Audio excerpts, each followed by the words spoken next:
今次咧都係可以做提臀嘅動作，趴喺度就可以做晒噶啦。手搭手放喺額頭瞓低，然後兩隻腳咧躺平嘅，跟住我哋可以轉做床頭腳，腳趾釘實落地，蹬直，咁你嘅膝頭哥同大髀咧就會有少少凌空嘅。然後我哋收腹啦，將一隻腳呼氣向上升起，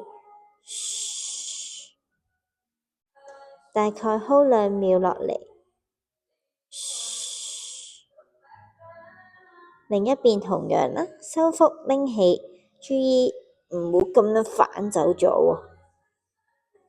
咁我哋會每邊做10下嘅，開始1、2、3、